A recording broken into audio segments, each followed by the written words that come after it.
This is your news bulletin from Power 102 Digital.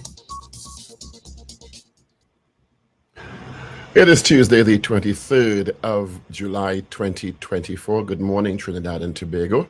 This is news to 6 a.m. on News Power Digital. Minister of National Security Fitzgerald Hines yesterday defended police roadblocks and exercises, stating such activities were very valuable in the business of fighting crime. Speaking at the news conference, Hines said the government had been listening to the population's suggestions and pleas for ways to deal with rising crime levels across the country in recent times. He said he was surprised by criticism over recent police exercises, which caused traffic jams at most intersections throughout Trinidad. Hines said members of the public felt that the only activity the police were pursuing and responding to the crime was with roadblocks. I mean, that was really amazing to me because I'm aware that just one of those approaches police would have taken in their overall strategy to push back at criminals. Speaking at the news conference, DCP Benjamin disclosed as a result of the police exercises between July 14th and July 21st, 263 persons had been arrested, while 15 firearms, at least 3 AR-15s, 604 rounds of ammunition, 4,441 grams of marijuana, and 513 grams of cocaine had been seized. 1,269 fixed penalty notices had been issued, and 4,235 stop and search forms filled out in the period.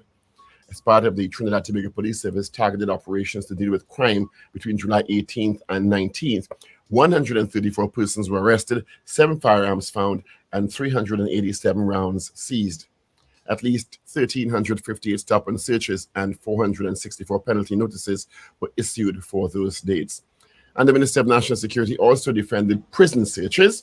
Hines identified searches done at prisons nationwide, where he said resulted in the seizure of 1,549 grams of marijuana, 43 improvised weapons, and 94 cell phones. Several prisons officers have been charged with carrying contraband. He said all this contributed to crime inside and outside the prisons. The Ministry of National Security denies reports of fired employees of the SSA had been recalled or rehired by the company. On Sunday, the National Transformation Alliance claimed it had been reliably informed nearly half of the individuals who were terminated from the SSA had been recalled to return to duty at the same SSA. Speaking at the news briefing yesterday, Monday, the Minister of National Security said no termination of former employees has been rehired by the SSA. A Charleville landlord fought back against burglars in a home invasion, leaving one of the bandits dead and another injured on July 22nd, yesterday.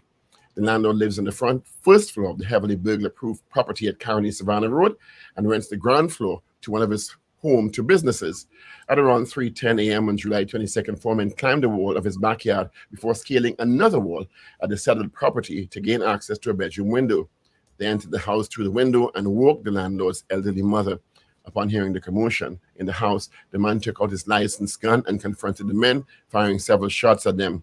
One bandit was shot in the head and died at the scene, while the other was injured but managed to escape. The Trinidad and Tobago Police Service is continuing investigations. As of June 2022, there were at least 1,687 centenarians living in Trinidad and Tobago. This revealed by a minister in the Office of the Prime Minister, which is responsible for Gender and Child Affairs, Ayanna Webster Roy. She made the remarks while speaking at the Gender and Child Affairs 5th virtual town hall meeting on Monday. It was disclosed people are living longer in Trinidad and Tobago, based on information available to the CSO. CSO information indicates 10% of the population is over 60, which was released 2 years ago. United States Vice President Kamala Harris makes her first public appearance since President Joe Biden left the 2024 race and endorsed her on Sunday. She praised Biden, saying she's deeply grateful for his service to the nation.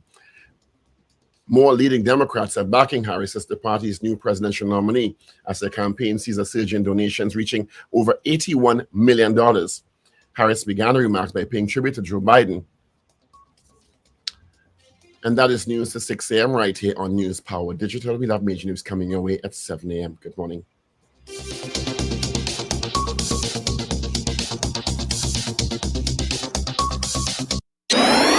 Up to date and credible. Power 102 Digital.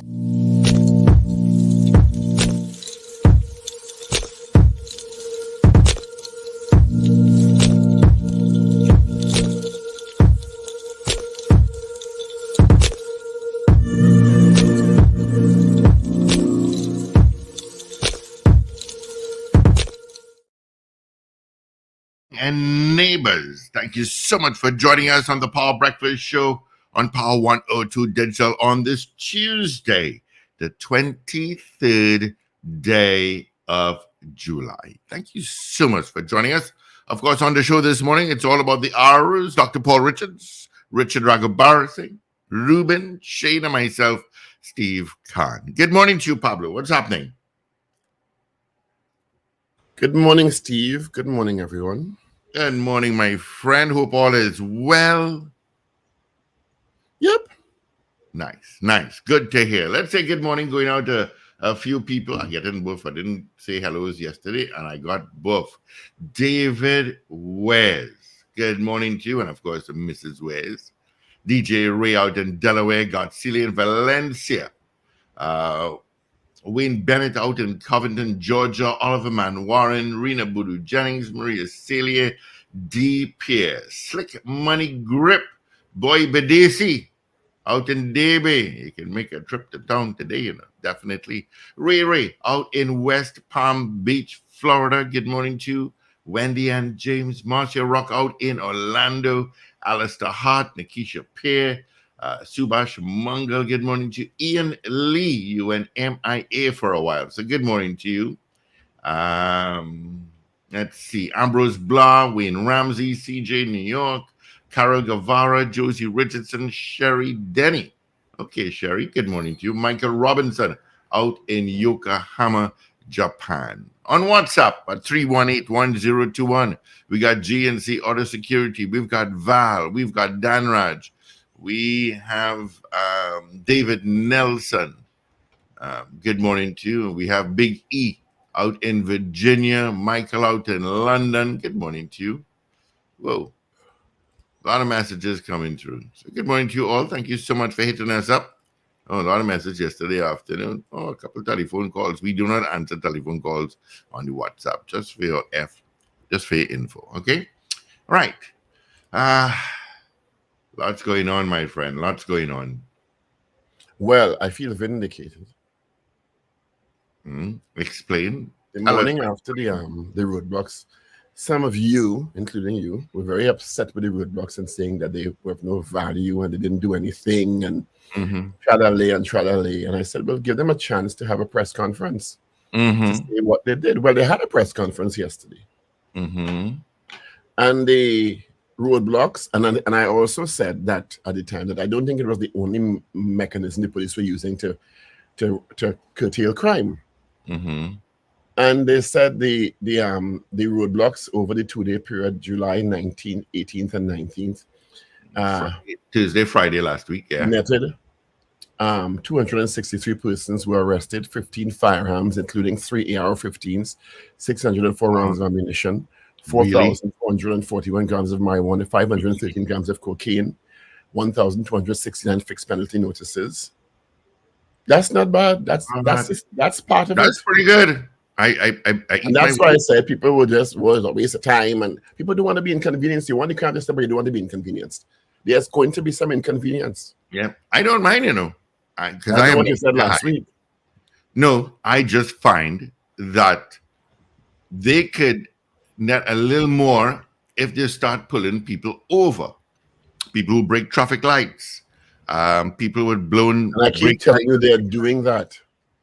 I keep telling you that I see it happening. I see it happening all the time. Up to yesterday, I saw it happening. I see it happening. Well, kudos to the TDPS. I take back my words. I see it happening, and they also had an operation in the prisons which people didn't realize, where they got 94 cell phones in the prisons. That is real intestinal stretching day. You said it. I did not. Them prison officers and prisoners are real good. They are talent. Yeah, boy. 1,549 grams. Whatever happened to the jammers? They were going to put cell phone jammers. It's a very good question, Steve. Every time it's asked, we get some varying answers. Yeah, they dance around the trees and sing Kumbaya. So the roadblocks was a good idea, And I said, and they had to have some sort of show of using the word figuratively, force in the wake of what happened that weekend when 15 people were killed. Mm-hmm. So, I mean, it's up to them to sustain it now and be more strategic when they're doing it, because they certainly can't do it every week. No. You know? I said at the end of the day, I didn't have a problem with it. Yes, it was inconvenient. They can't announce we're gonna have roadblocks all over the place. But it was successful in that way. What we asked for is information related to its success or failure, which we got apparently yesterday. We got yesterday. Conference. You know, but kudos to the TDPS. And you know, as I say, TDPS, I got a police officer was shot last night. I keep getting that report that he was shot and is listed in serious or critical condition. Yeah. In St. Paul, apparently a bullet went through his bulletproof vest. There was some gang warfare in St. Paul Street. What bullets them use for that, boy? Yeah, police constable of the Garden Emergency Branch. Mm-hmm. This is an unconfirmed report, by the way. I have not been able to unconfirmed. Is fighting for his life while he was shot in the chest on patrol as gang warfare escalated in St. Paul Street, Port of Spain. The bullet reportedly pierced his bulletproof vest. So I hope he's all right if it happened indeed, because I can't confirm that it actually happened. Yeah, I got an audio of it. And sometimes I wonder where we live, you know. I wonder where we live. Just where's part of Gaza? Yeah. Now, and the sad part about it is that when you're in that life, you cannot see outside the box. You're in the pot.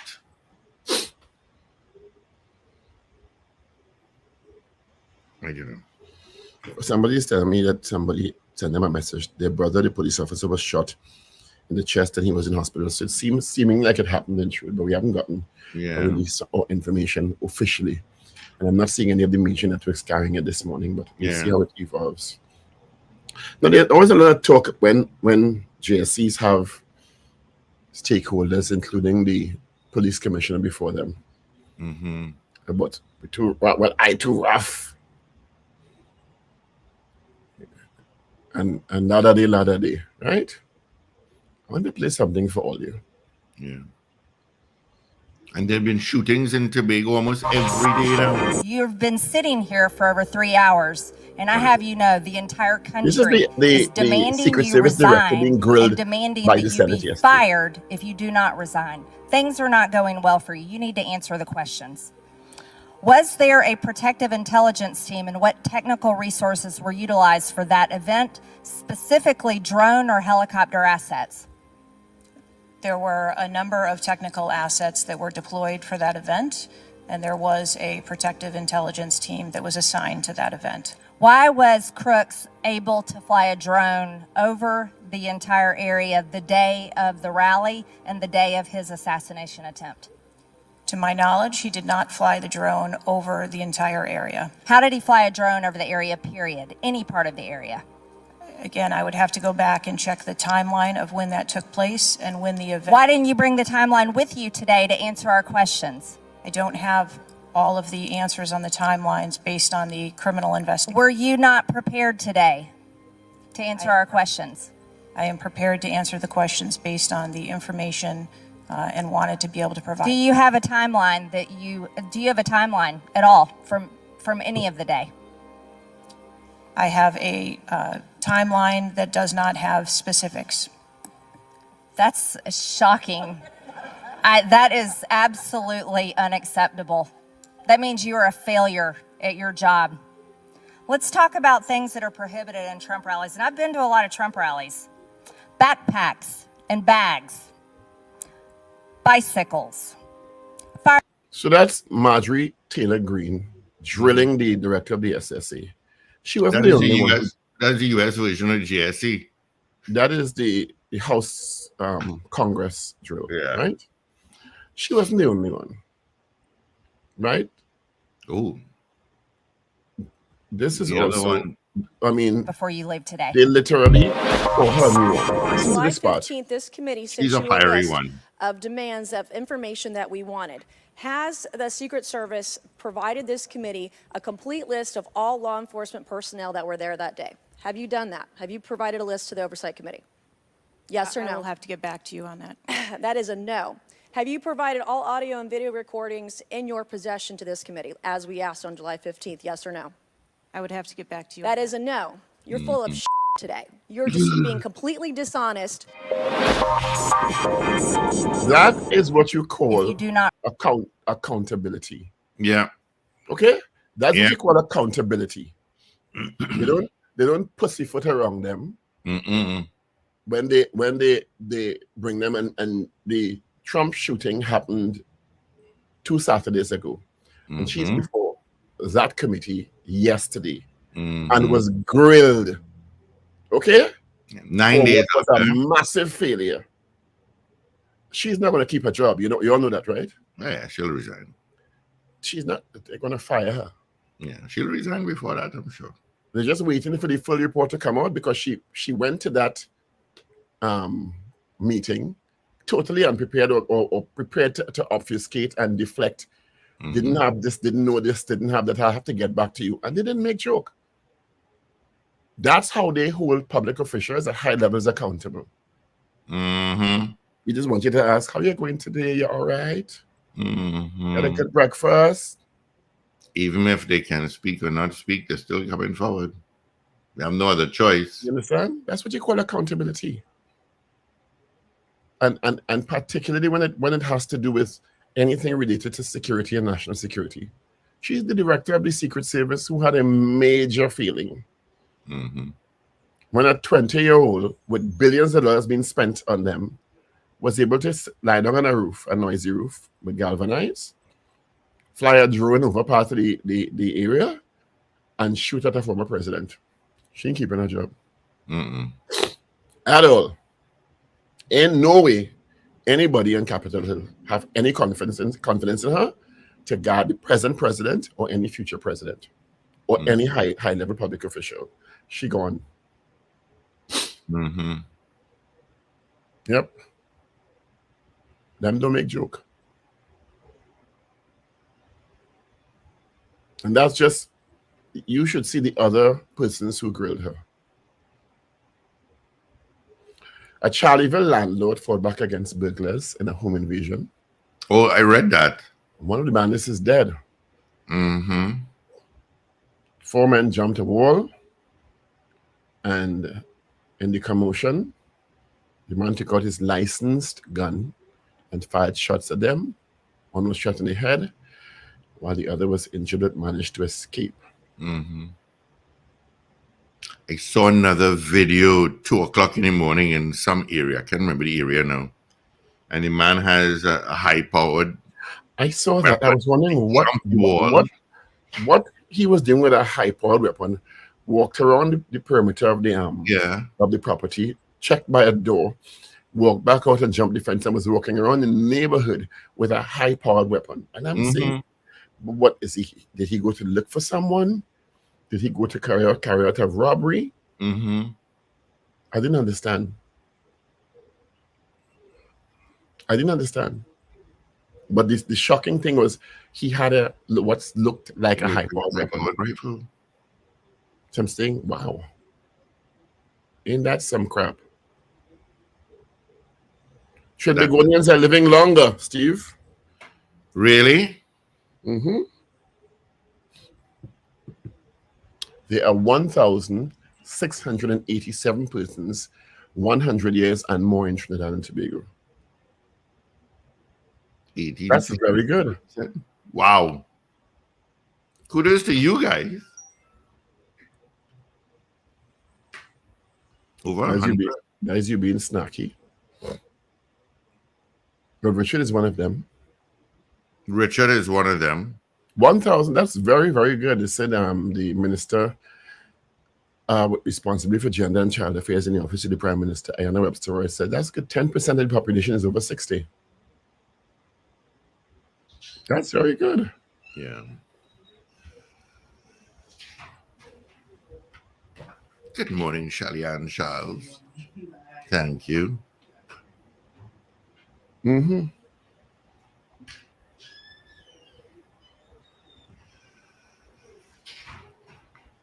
Any JSEs coming up? They're on recess. Oh, They're on recess. Yeah, so that's good news. Good morning to all these centenarians in the country. yes. Good morning to you all. You know, there's also a report of more elderly abuse taking place, unfortunately. The people are seemingly neglecting elderly people, and in some cases, abusing them. Well, neglect is abuse, a form of abuse. Yeah.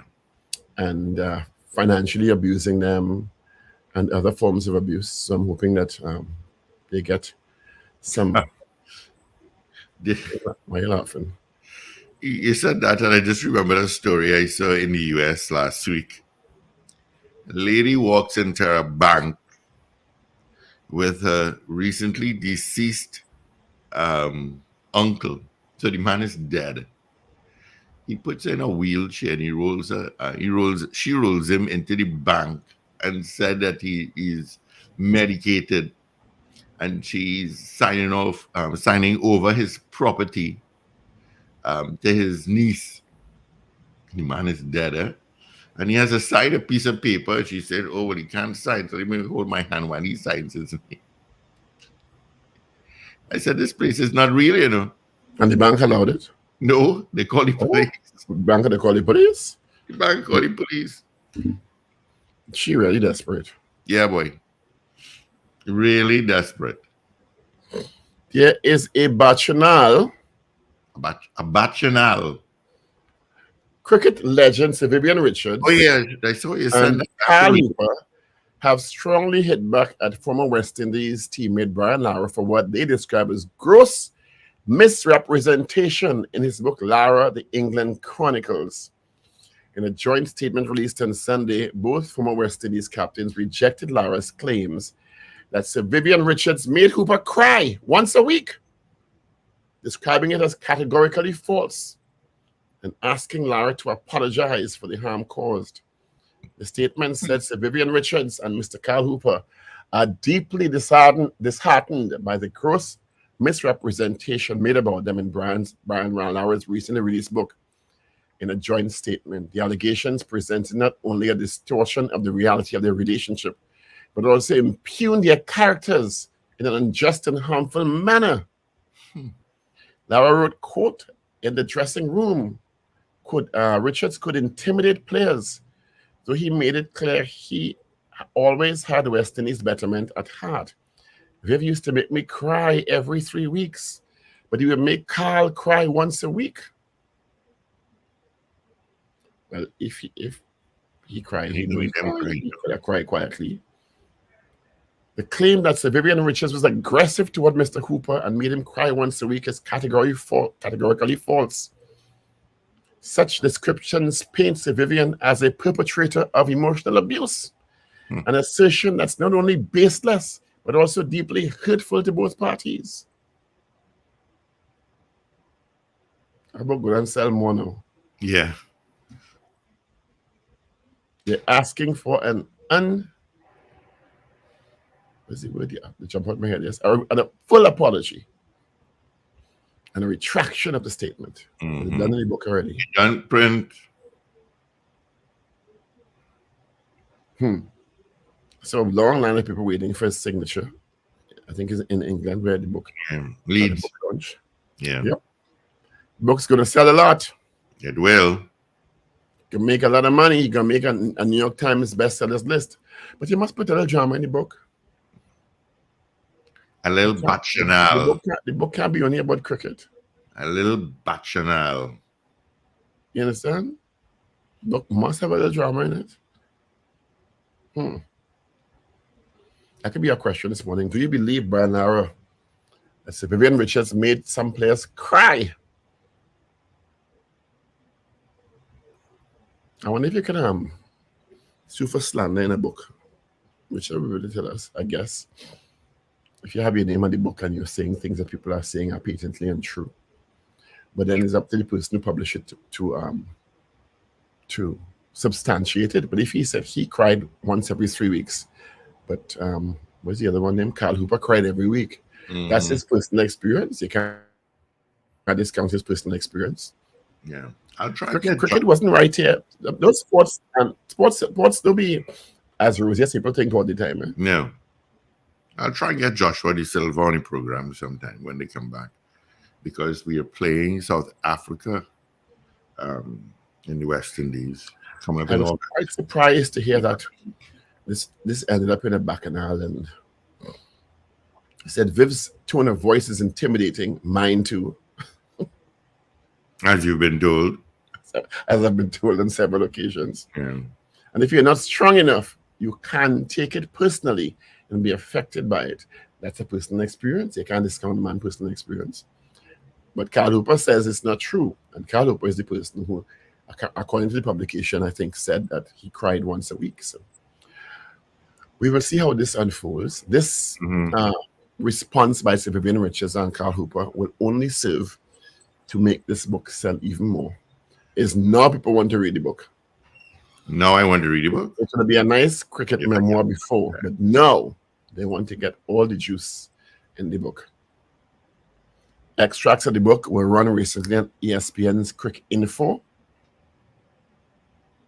So, Brian Lara's in a little controversy there.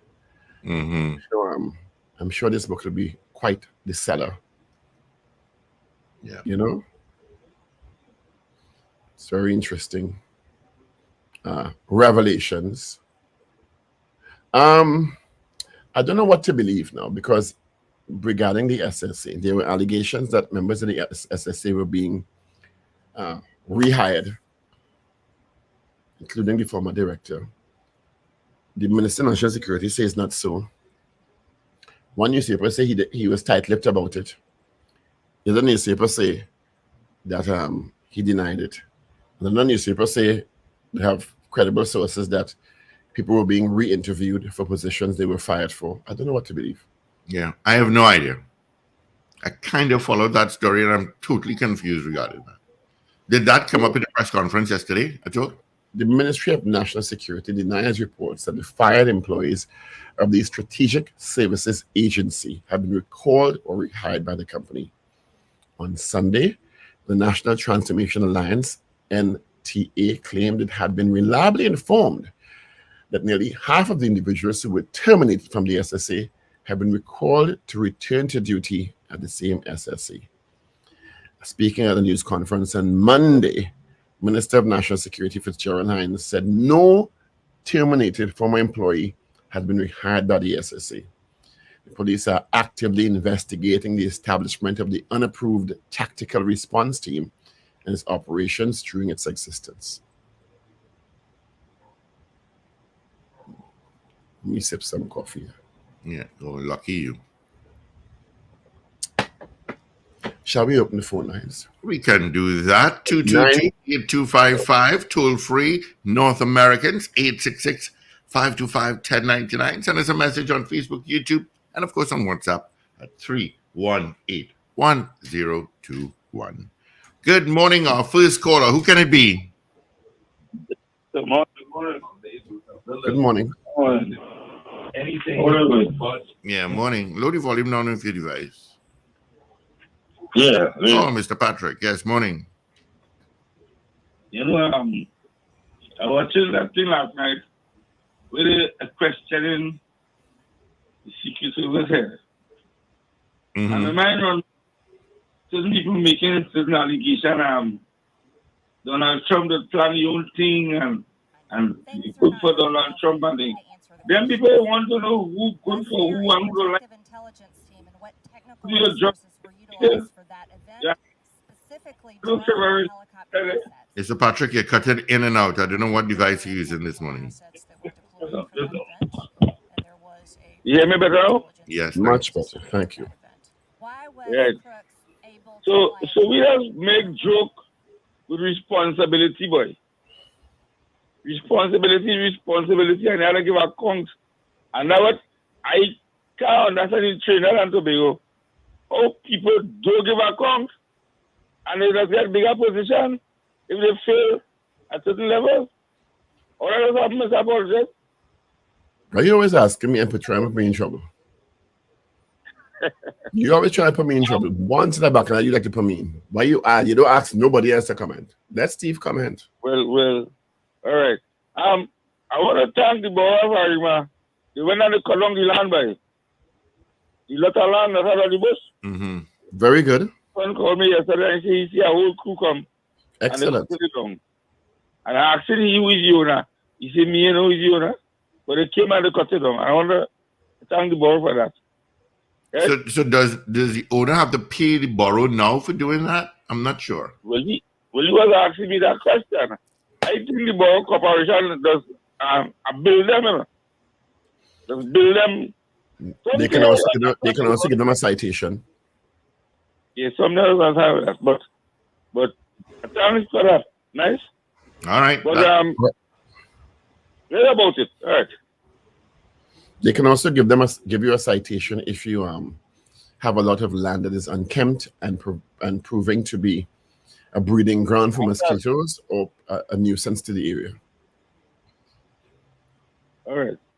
But I hope they give them a citation because that lot of land, I already went and cut off the land too. You understand? Mm-hmm. All right. All right. Thanks, Mr. Patrick. All the best to you. Good morning. Good morning, guys. Morning. How are you going? I'm good. Richard is there? Not yet. Not yet. Oh, because I wanted, do you all know what is the charge for vehicular manslaughter? I wanted to ask him that. How many years it carries? What is the sentence you're talking about? The sentence. Sentence. What is that? One What is found the guilty. sentence? What is the sentence? I don't know. Yes, what is the sentence for, like, that guy who went to drive over that woman? I want to know. Oh gosh, how much. yes, that was That's so clearly sad. vehicular manslaughter. When I look at it, it was looking like he willfully doing it because you reverse, you knock her down, okay. You know, I thought the same thing because he reversed. Yes. Then he went across the road. Oh my God. And then yes, he came back forward again. Then he come forward. I'm saying, what what is hell this? going on here? Nah, man. Well, the report said he was drunk. That was on the KISS driver. The one the soldier who killed the KISS driver. Oh God. I'm reading where there was a roadblock in Diego Martin. And that guy drove through the roadblock. And you are telling me, I haven't heard it. Up to now, they have not caught that driver.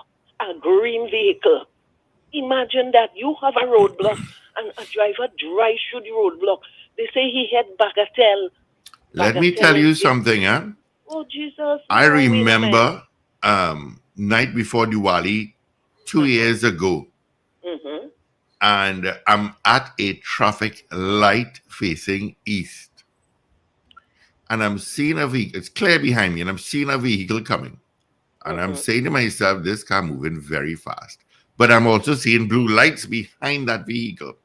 Oh. And there's a maxi taxi in front of me. Now, when I pull up, I always leave a little room that I can maneuver my car. I don't go right up to the bumper. Okay. And he was getting close. And I'm saying, holy cow. I had to jump over the medium. What? And go to the westbound lane. The maxi taxi saw what was going on. And he drove up a little bit and pulled to the left. And this car probably had a between the two vehicles. And he sped through that without stepping on brakes. Wow. I was bracing for impact. Oh, gosh. Listen. The police vehicle now came to my right. After I moved to the left lane, it had room on the right-hand side. And he switched across. And I said, oh, geez and ages. And they kept it. So it was a high-speed chase. Oh, gosh. Listen. And then 10 seconds after that, another vehicle run in. So I do so, I pulled to the extreme left. I ain't playing that. He came and made one sharp right turn U-turn. I said, oh, my God. Eventually found out he ran through a roadblock. And was escaping. Yeah. Now, Steve, Bagatelle is not as big. It's a part in Diego Martin. And you're telling me, I think that roadblock should have ended, or if even the left officer should have gone behind that guy, Bagatelle should have been locked down. And this is what I'm talking about. No, well, I know they have vehicles placed before and after in whichever direction for a roadblock. Oh, right. I've seen that. Oh, All right. it is. Thank you, there. Paul, Richard, Steve here. It's not a white either. It's not a silver that we could blend in. It's a green vehicle. And you telling me that guy almost killed you all and end up in Bagatelle and all. You ain't find him yet? No. I will have to. I think I'll go call Beyond the Tape this evening because that is madness. All right. Thank you, dear. Somebody said up to 50 years in jail. End up in South in a robbery. Madness. All right. Thank you, dear. I have a lot of calls. I want to get everybody in. Okay. Have a blessed Up to 15 years in prison for, as the maximum, for vehicular manslaughter. Okay. Good morning. Good morning. Hello, good morning. Morning. Good morning. You know, the security away. You know, if it was in Trinidad, they'd say, oh, we're in a third world country. Or whatever country America in right now, if it's in third or fourth. All right, I would like to know. You all have a blessed day and take care. All right. Thank you. The difference is in the U.S. She ain't keeping your job. Yeah. Morning. Morning. Good morning, Steve. Good morning, Dr. Paul. Good morning. Good morning. You know, I saw Gary Griffin on TV again, yes? I know from the time that SSA think I was on TV. Steve, every day the channel 20 starting like 6:30. I don't know why. All it right. was starting up good, but now it's starting at 6:30. I just got it on like 6:33. No, it was on. It was on from 6 this morning. Because I put it on and I would play music. Anyway, so you know, before that, I knew that was going to cause controversy.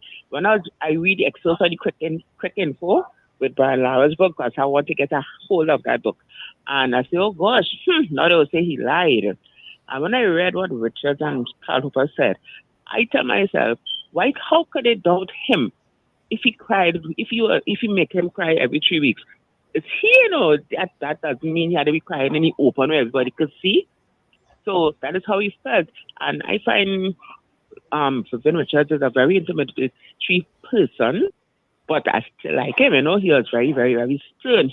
I don't know if you all remember, well, I'm not sure about Paul, but Steve, when Richard Gabriel was playing cricket in Trinidad at a time, Test cricket, he reached late and he sent him back in the dressing room. You remember that? That happened years ago. I probably wasn't born yet. I was born to let's see. So you were born to and I used to go cricket at a very young age. And I saw that Richard sent him back. Somebody might call and tell the same thing. Right? So I say, oh God, he's something else, you know. But he's very stern and he might be aggressive. And I met him personally in Antigua. So many years ago, England was playing, when he wasn't playing cricket, but England was playing, and he was in this nice pub, and he was doing, and the hotel I stayed at, they were all staying at the same hotel, and I saw him, and I wanted to get an autograph. But he was really nice and quiet and cool and things. But I believe Brian Lara, because Brian Lara did not play Test cricket for a while. When he first joined the team, he only played one Test, which was the captain of that series. And he was the water boy, the towel carrier. So I guess, and he started practice. So I believed him. But I know that will cause controversy and his book will make more money. So that is good. So Richard, thanks for making Lara make more money. You'll have a wonderful morning. Yeah, you're going to make a lot more money. Good morning. Yeah, we're supposed to have. We're going to talk about the U.S. Okay then. Okay, you'll have a wonderful day. Take care.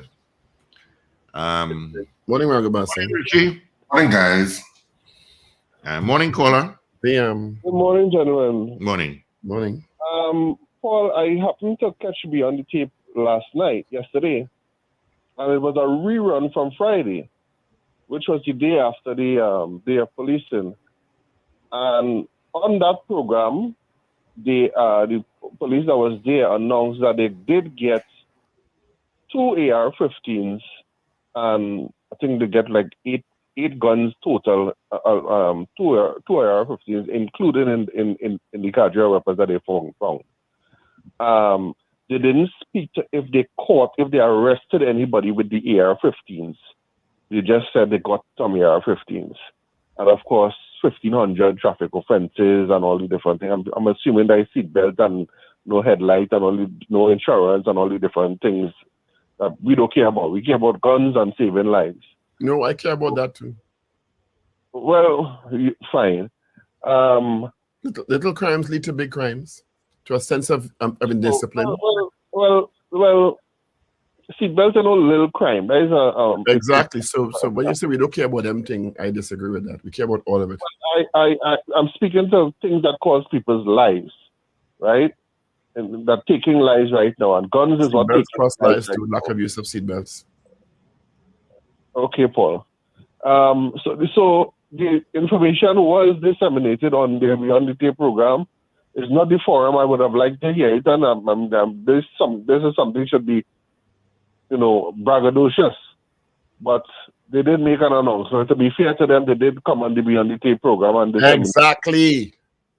Yes. Right? Okay. We inconvenience and the thing will come out of it. And what they're doing that for is another waste of time. And once the braggadocious. And as far as I'm concerned, they could have got one gun. It was worth it. It was worth it. Exactly. All they needed to find was one. It was worth the inconvenience. Because that one gun would have saved. Like people want things to change, but they want it in a comfort zone. No. They want to be comfortable. I'm glad that the lady asked that question about the what is the penalty for. How you know she's an old lady? No, I said that lady. That lady. I can't know the lady is an old lady at all. I thought you say old lady. No. I wouldn't refer to anybody as an old person anyway. By the way, I was so pleased to get that information about the more than 1,500 Centurions in the country. That's well done. Ragoobarsingh and them. Yeah, Richard is one of them. The thought came to my mind. I remember a couple of years ago, a woman with a Mercedes-Benz run down the shoulder of the highway and kill a policeman. Police working traffic on the highway. And nothing come out of that yet. Nothing that we heard of. That case I even call yet. So the penalty for vehicle manslaughter, whatever it is, you have to reach the court and pass the court first before you even start to see that penalty. So that man, when he get bail, might dead before that case call for him to get justice. Right? All right. Okay, have a good one. You too, pal. So much for new callers. There was a case that went before the Court of Appeal that dealt with the issue of a victim challenging the issue of a speedy trial. And that I think what the victim said was that because it took 5 years, I think it was a sexual assault case, because it took 5 years and it was not a speedy trial, that she suffered more harm, etc., etc. And the Court of Appeal, at the High Court, the judge agreed and awarded her $70,000, I think. The Court of Appeal apparently yesterday made a decision that there is no constitutional right to speedy trial. A speedy trial. I don't know if you saw it, Paul. No, I didn't see it. Yeah, so it's something along that line, and that there was no, basically they reversed the decision.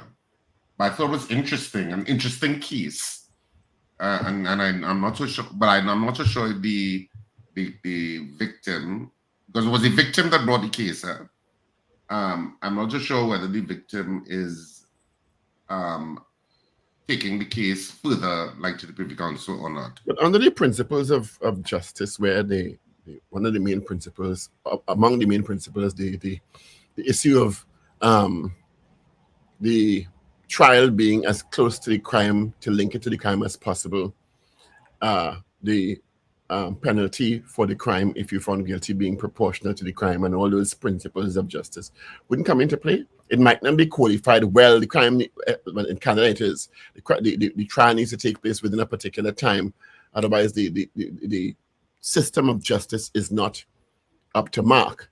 So wouldn't they take that into consideration? So what they're saying is that the trial could take 45 years and there's justice.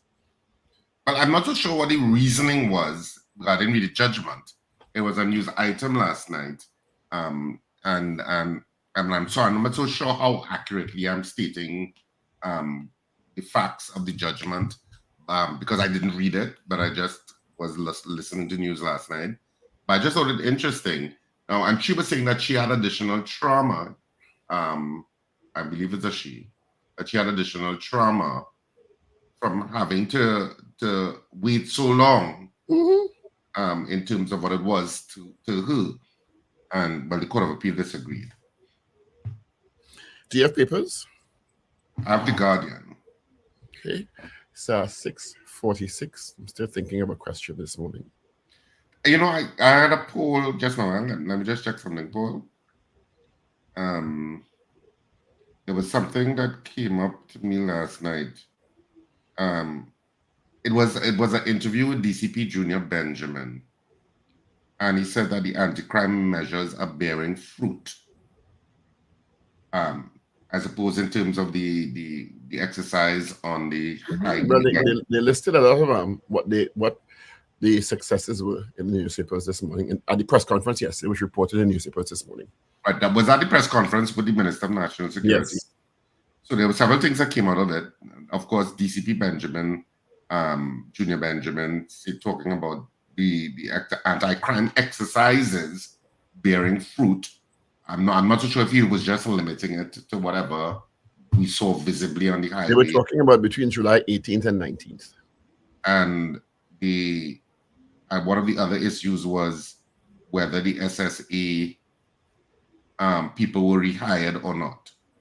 And one of the reporters was asking the Minister of National Security, and he said categorically that there was no such conversation happening. And at the end of the whole news item, I think it was CNC3 went on to say, well, they did learn that there was a meeting with the SSA people where they were discussing the issue of possibly rehiring some of them. So those were two possible issues that I think a poll could come from.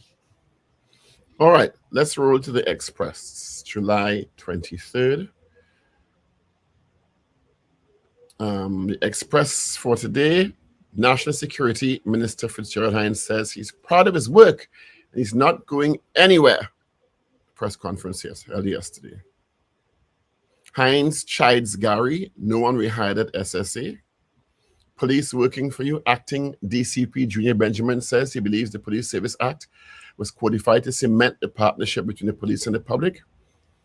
Warning of floods, landslips, days of rain forecast.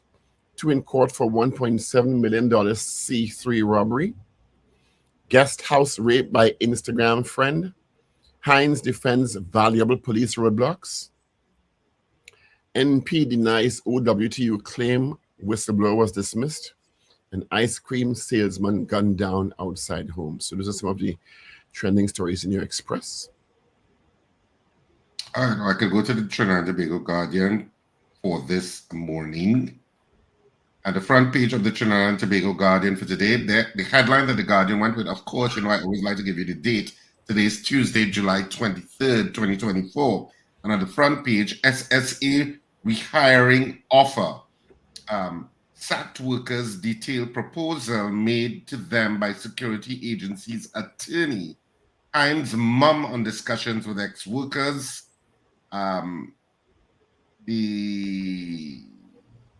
There's a picture of the Strategic Services Agency Director, Anthony Philip Spencer.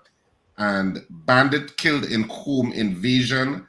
That's a sub-headline. And the main picture is grieving for Shakim, which, of course, was that horrible, horrible murder that took place with the boy that disappeared. The young man that disappeared was a TRS driver. And on the back page of the Trinidad and Tobago Guardian, the main headline is TNT beats Cuba in Davis Cup opener. And that's the main headline. Basically, Nothing else.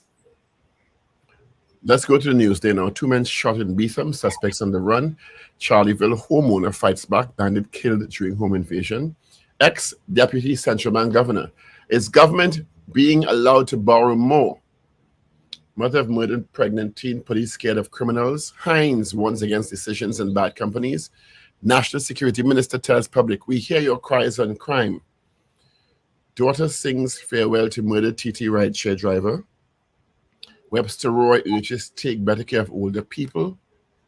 Economist acknowledges questions about government borrowing. Cop shot in chest during East Port of Spain gang war. Well, that's confirmed, I guess, if the news they report is correct. And Bo appeals to Al-Rawi again over collapsed bridge. So those are trending stories in the Express, Guardian, and the Newsday for today, July 23rd.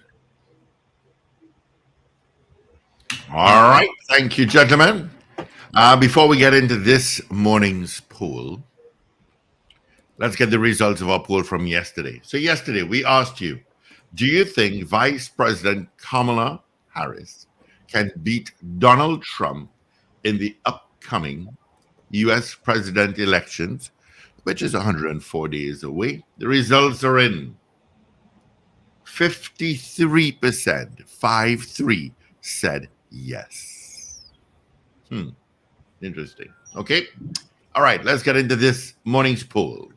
A poll could also come, Paul, from that whole issue with Lara's book that you all were discussing, and the claims about Carl Hooper and whether you believe Brian Lara or not.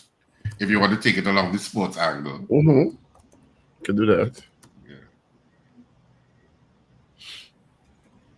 Since it seems to be causing Vivian Richards and Carl Hooper Chanel distress in terms of what was said in the book.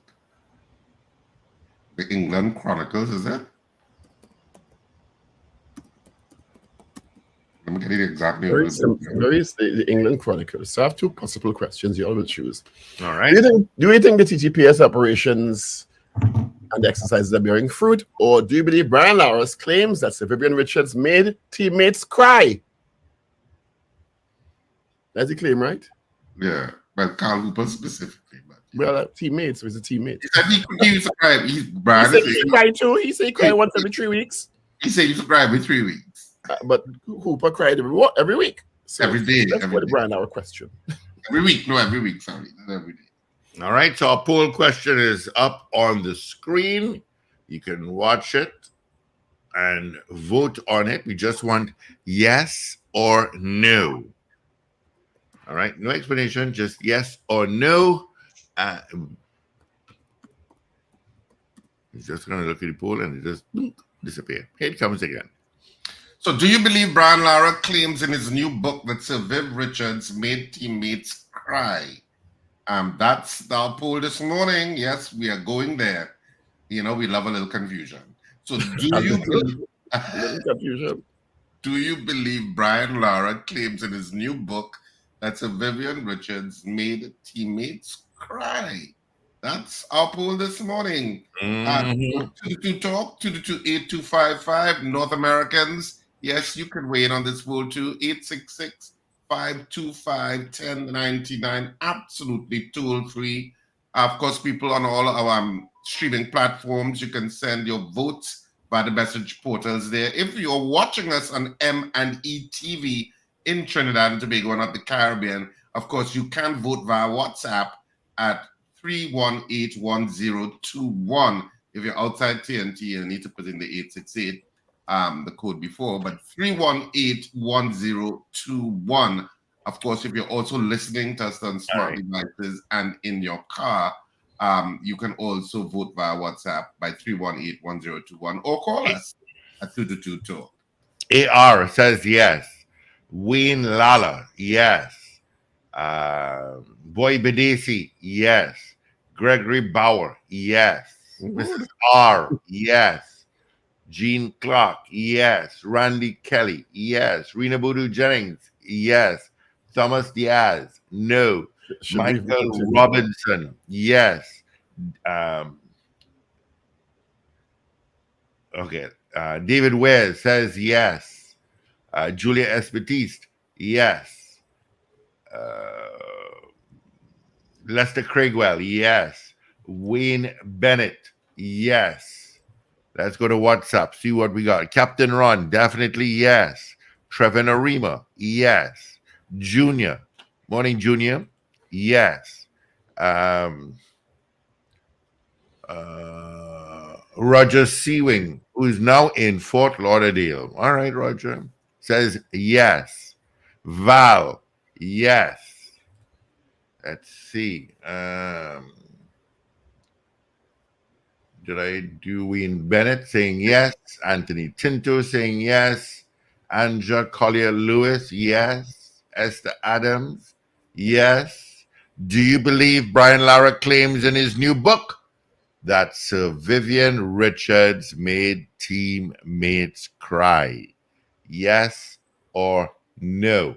All right, 318-1021. That's our WhatsApp number. I got Howard saying yes. Let's see. Any more votes coming? You can call us as well, 222-8255. Sexy San Fernando says yes to the poll. Apparently, Kamala Harris has secured enough votes from the Democratic delegates to become the nominee. Yeah. She also raised $81 million in 24 hours. Mm-hmm. All right. Did I say Sexy San Fernando said yes? You got that? Yeah, I Good did. morning to the folks out at Signature Stationaries out in Val Park. Good morning to you all. I go in there for one thing, I walk out with a bag. Always. Every time. Check them out. Let's see. Evans David says yes. Do you believe Brian Lara claims in his new book that Sir Vivian Richards made teammates cry? I like a song. What, When Doves Cry by Prince? No, yeah. You should play that. I love that song. Finmar Collins, it's yes or no. Okay. We have a minute and a half again to take your votes on our morning poll. So get to it before the big bad wolf comes in. That's AV.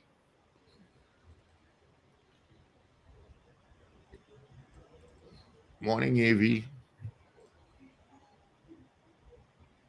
All right, let's see. We have any more votes here? No, nothing. Did you all know you could swim in your pitch lake?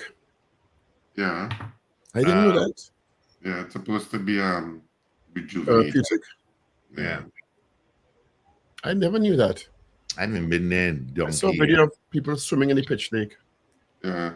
Mm-hmm. The thing that people do, yeah. It's part of the tourist experience too. Okay. Never knew that. Quite interesting.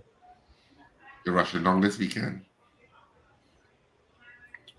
You never Nice, know. bro. It's Paul, you know. I would actually like to experience it, to be very honest. I am dipped in these sulfur springs in Soufrière in St. Lucia, so why not? Mm. It was quite the experience. Mm-hmm. So I'd actually like to experience that. All right, let's get a yes or no. Good morning, caller. Mr. Ragoobarsingh, morning, sir. Good morning, Patrick. You need to look real bad to see a woman beat Donald Trump, boy. Why would it look bad to see that? Why? You know how Donald Trump behave? You know how Donald Trump does behave? I think it'll be actually poetic justice. I want to see Sister Kamala Harris beat up Donald Trump. Let me hear what you go say now. But he probably see the state election again. Let me look to see how go because she's very energetic, man. She's very energetic. She's very energetic. That's what the cases are saying. She's brought a new energy to the campaign. All right. Thank you, Mr. Patrick. All right. Let's get into our 7 o'clock major news. Let me switch the camera around. Evie is in. Yay. All right, let's get into our 7 o'clock major news. Evie is in. This is your news bulletin from Power 102 Digital. The National Security Minister defends police roadblocks and exercises and defends prison searches. The National Security Ministry denies reports that fired SSA employees have been recalled or rehired. A Charleville landlord fights back in home invasion, leaving one bandit dead.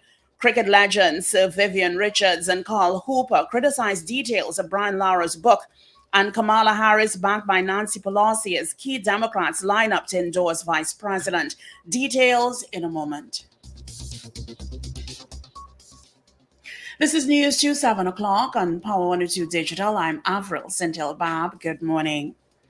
Minister of National Security Fitzgerald Hines yesterday defended police roadblocks and exercises, stating that such activities were very, very valuable in the business of fighting crime. Speaking at a news conference, Minister Hines said the government had been listening to the population's suggestions and pleas for a way to deal with the rising crime levels across the country in recent times. He said he was surprised by criticism over recent police exercises, which caused traffic jams at most major intersections throughout Trinidad. He said that was just one of the approaches the police would have taken in their overall strategy to push back the criminals. Speaking at the conference, DCP Benjamin disclosed that as a result of police exercises between July 14th and 21st, 263 persons had been arrested, while 15 firearms, at least 3 AR-15s, 604 rounds of ammunition, 4,441 grams of marijuana, and 513 grams of cocaine had been seized. He said 1,269 fixed penalty notices had been issued and 4,235 stop and search forms filled out in this period.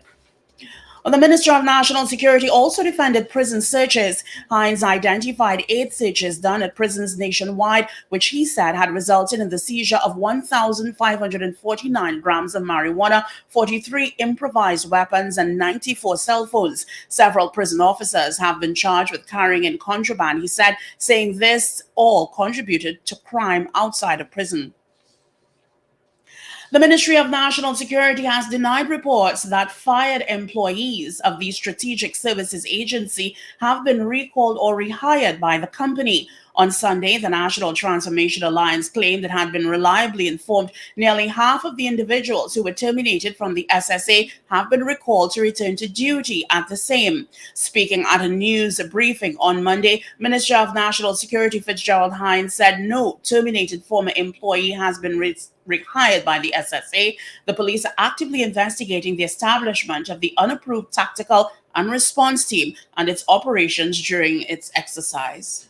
There was in circulation, and members of some called me about it, some press release from some political party that there was supposed to be some re-interviewing and rehiring in the SSA. That I have observed prompted the existing director, Philip Spencer, to have issued a press statement today where the SSA made it elucidly clear that no person who was terminated as a result of all of this has been rehired. He made it clear that all matters pertaining are under investigation, and I give you the assurance they are. A Charleville landlord fought back against burglars in a home invasion, leaving one of the bandits dead and another injured on July 22nd. The landlord lives on the first floor of the heavily burglar-proofed property at Caroni Savannah Road and rents the ground floor of his home to 2 businesses. Around 3:10 a.m. on July 22nd, 4 men climbed the wall of his backyard before scaling another wall at the side of the property to gain access to a bedroom window. They entered the house through the window and woke the landlord's elderly mother. Upon hearing the commotion in the house, the man took out his licensed gun and confronted the men, firing several shots at them. One bandit was shot in the head and died at the scene, while another was injured but managed to escape. The TTPS is continuing investigations. All should be done to keep track of persons who are in communities which are deemed marginalized areas. The suggestion is coming from Professor and researcher Rhoda Reddock, who indicated such an approach can help ensure proper evaluation of progress made by families, children, and individuals. She explained if intentions or attention is not placed on persons in such communities, this can result in serious social implications. The deputy principal at the University of the West Indies said these communities should not be allowed to deteriorate, as this places additional burden on people who do not have jobs or opportunities for advancements. The professor said a balance must be found in ensuring the economic systems meet their objectives. So if you notice, many times we hear about families in rural communities or urban communities have no food, children didn't go to school, children have no birth certificates, so they can't go to school, they have no food, and therefore the system is not structured to keep track of the poor of children in all these circumstances. So these children go through life, and the next thing we hear about them, they're either in a gang or we shot them dead. Professor Raddock was speaking during an interview on the Hard Talk program on Monday. Cricket legends Vivian Richards and Carl Hooper have strongly hit back at former West Indies teammate Brian Lara for quote-unquote gross misrepresentations in his book Lara, The England Chronicles. In a joint statement released on Sunday, both former West Indies captains rejected Lara's claim that Richards made Hooper cry once a week, describing it as categorically false, and asked the latter to issue a sincere apology for the harm caused. Sir Vivian Richards and Mr. Carl Hooper are deeply saddened by the gross misrepresentations made about them in Mr. Lara's recently released book, the duo said in a statement put out by Hooper. In the book, an extract of which was run recently on ESPN Cricinfo, Lara wrote that Richards' words in the dressing room could intimidate players, though he made it clear that he always had West Indies' betterment at heart. Viv used to make me cry every 3 weeks, but he would make Carl cry once a week, he said. You are listening to news on Power 102 Digital to 7 o'clock. United States Vice President Kamala Harris makes her first public appearance since President Joe Biden left the 2024 race on Sunday. She praised Biden, saying that she was deeply grateful for his service to the nation. More leading Democrats are backing Harris as the party's new presidential nominee as her campaign sees a surge in donations. Harris began her remarks by paying tribute to Biden, who is not here because he had COVID-19. Joe Biden's legacy of accomplishment over the past 3 years is unmatched in modern history. In one term, he has already surpassed the legacy of most presidents who have served 2 terms in office. And I first came to know President Biden through his son, Beau. We worked together as attorneys general in our states. Finally, here's weather news for the period today till midnight. Trinidad and Tobago, partly cloudy to cloudy and breezy at times with occasional showers and a medium chance of the heavy shower or thunderstorm.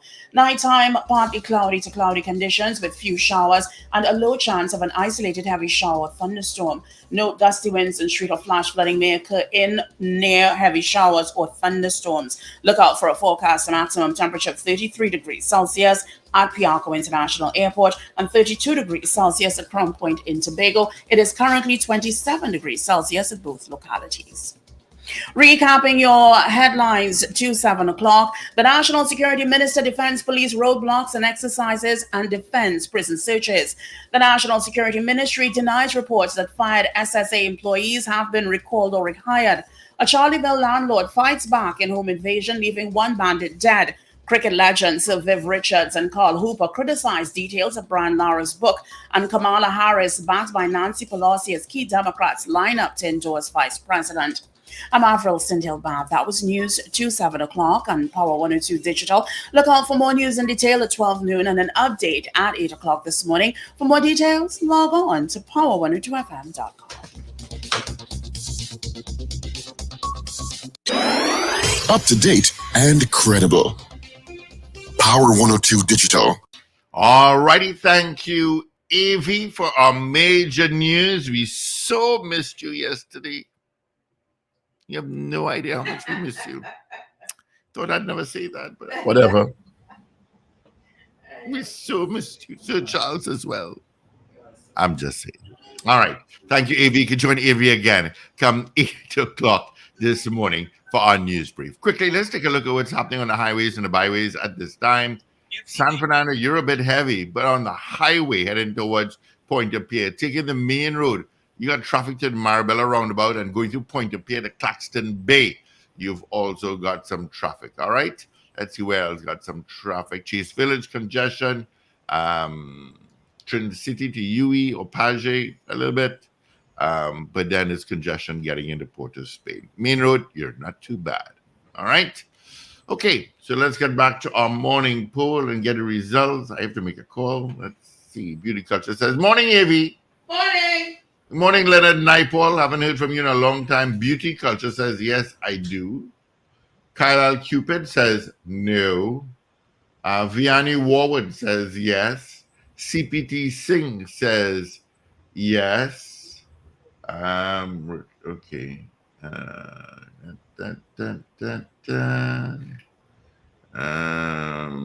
And that's it. All right.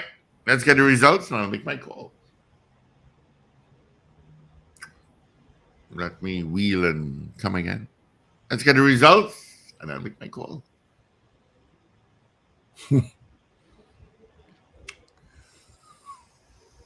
Okay. I didn't get any of the additional votes, though. Were there any additional votes? Yeah, there were a few. Hold on. Let me scroll back up here.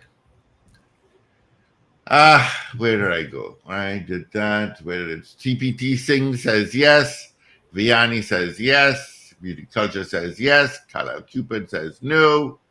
And that's it. All right, so our poll this morning was, do you believe Brian Lara's claims in his new book that Sir Vivian Richards made teammates cry? We had 31 people voting in the allotted time. Of the 31 people, 29 of you said yes, you do believe Brian Lara's claims in his new book, and 2 of you said no, you do not believe it. So the yeas have it. The vast majority of people who chose to vote this morning believe that Brian Lara believes Brian Lara's claims in his new book that Sir Viv Richards made teammates cry.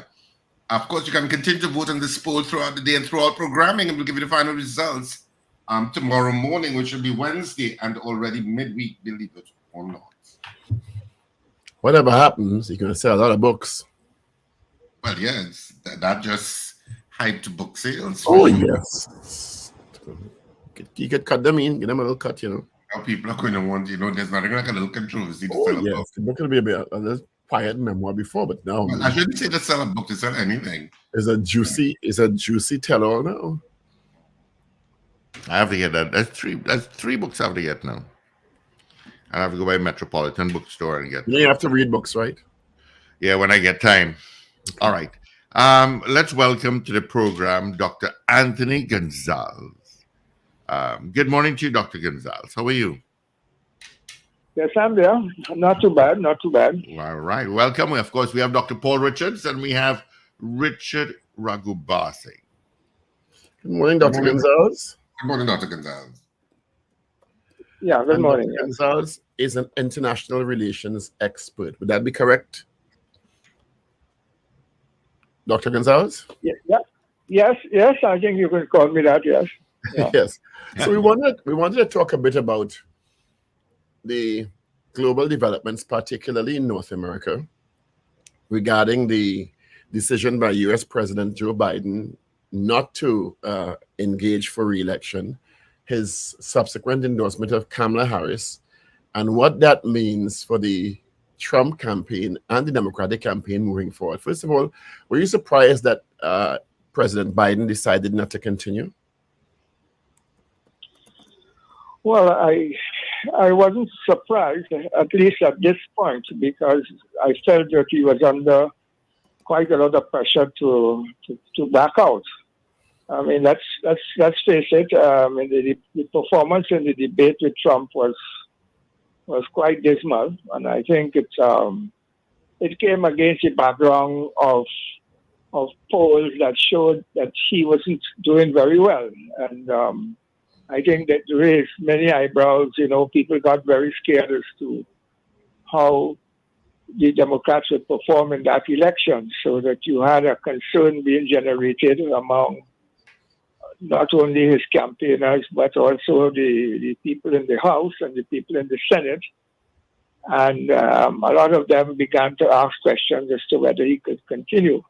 And this fear was always there. Remember that it wasn't just the debate, but that fear was there before, and questions were being asked when he seemed to have had some cognitive problems, problems of losing his train of thought, problems of missing names and, not recalling certain things and so forth.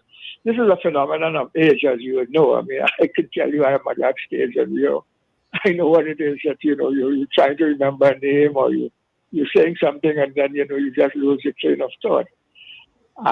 Personally, I felt that, he could probably pull through a second term with it, because it wasn't so bad to the point where that he couldn't function. But I think when you run in a country like the United States and you have every day to be performing before the big screen, before a whole lot of journalists that are asking you questions and so forth, that doesn't work. You have to really show a certain amount of strength and control, and people must see you as being in command in order to really get the job done. So I remember Ronald Reagan, for example, was at a point where he was probably worse than Joe Biden. But they shielded him and they stopped him from having press conferences. They would give him a brief and he would basically read that out to the press, and that was it. He took no questions at all. But, we're in a different world today. It's very difficult to cover that up. I think the Biden administration tried a bit to keep that quiet, and they didn't want to expose the president too much to that kind of questioning. But as I said, it's unfortunate. I felt that he still relatively could have performed, but one never knows. And I think it's better to be safe than sorry. And I think that is how it ended up. The pressure came on, and when that came, it was very difficult for him to resist it. You got calls from very leading congressmen, leading senators, top parties. How do you assess his performance so far, Dr. Gonzalez, in terms of his last 4 years? The Democrats are saying he was a great president. He did a lot of good. He walked them through COVID successfully. He repaired the economy post-COVID. Of course, the Republicans have a differing view. How do you see his tenure and his legacy, given his term in office? Yeah, well, I would think that he has a pretty good legacy. He did perform pretty well, I would think, in the circumstances. Remember, as you said, the COVID situation, and he had to try to pull the country together. I think Trump was doing a very, very poor job. Trump didn't seem to care how many people were dying, and he had some funny notions about how you cure these things. He wasn't listening to the specialists, the CDC people who know about these things. Trump felt he had his own ideas about how this could be done, and he was playing a lot of politics. So that was a total mess. And I'm up to today, I'm shocked that the amount of people who died in the United States, it was probably about 1 million people. I think that was very high for a country like the United States. It should have been probably about half of that. But that had to do a lot with the policies of Trump at the time, and also the policies of the states. America is a very difficult country to govern, because in a situation like that, it's the state finally that has the policy to determine what should be done. So the federal government can say certain things, but the state can say the opposite. We saw it very clearly when, for example, one state would say that all places should be closed, and a state right next door should say all places should be kept open. And, it just takes 2 minutes to drive over to the next state and escape the restrictions that the first state imposed. So in a situation like that, where you don't have one strong federal policy that applies, as you would have, let's say, in a place like China, one policy that right throughout, it's very difficult to govern and achieve the kind of success you want in a situation like that. And I think that is what happened a lot with them, and Trump even made it worse, arguing with all these specialist about what could work and what couldn't work and so on, and he introduced a lot of politics into it. But one has to see Biden as more than that, because he did manage to achieve a kind of consensus in the Senate and in the House, which I don't think Obama was able to achieve. He had worked there for a long time and he knew the players, and he was able to get them to come together to agree. Remember that they didn't have the full control of the houses, so you needed, particularly at that time in the Senate, you needed to have some players from the other side. So he worked the Senate a lot, and he was able to get approval, for example, for his Inflation Reduction Act, his infrastructure bill. You remember, United States has always been trying to get this infrastructure bill passed. It has been there for a long time, and there's been a reluctance by the state to pump a lot more money into infrastructure. There's this kind of anti-government attitude, and, people would say, well, leave that to the states. Why is the federal government going to spend $1 trillion in infrastructure development? But he kept at it, and he went ahead and he got through with it, and he was able to pump a lot of investments into things like roads and airports and bridges in some of the places, like, for instance, in the South, where you needed that kind of support. So I think that was an achievement, and I think it took someone like him to be able to get that done. Yeah, and we followed that up. Yeah, it took someone like him to get that kind of consensus and leverage that kind of agreement across the aisle. Yes. Yeah. And, he followed that up by a couple of other things. The support for for childcare, early childcare, so that mothers could get back out to work.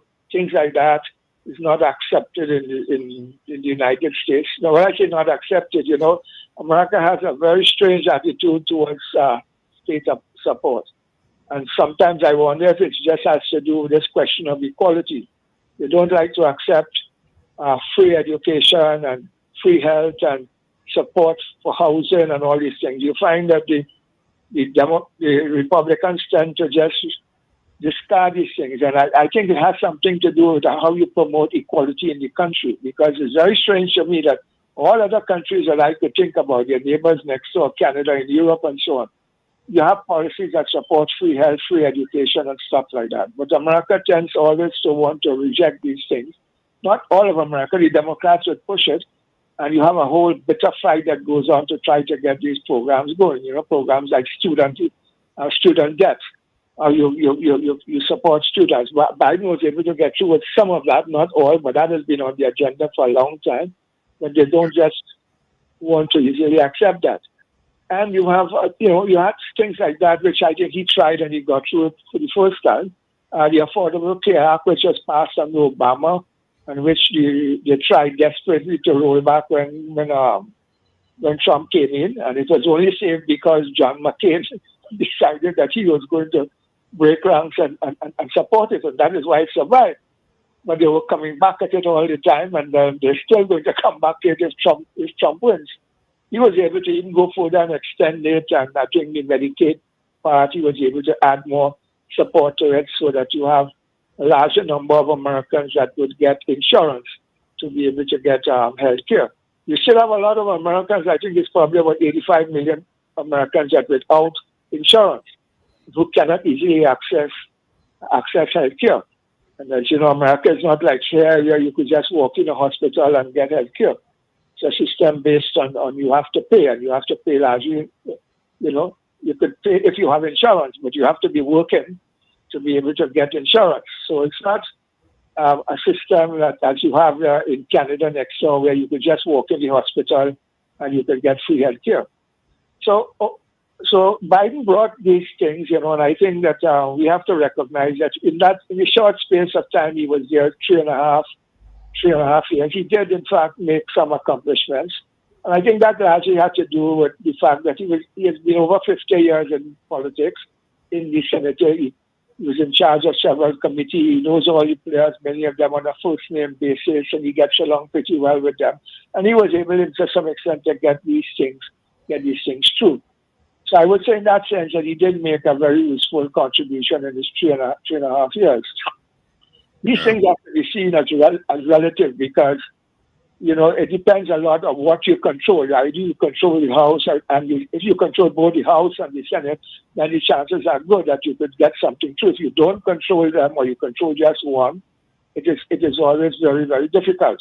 Obama wasn't able to make any progress until after 2 years, when the Democrats won this control of I think it was the Senate at that point.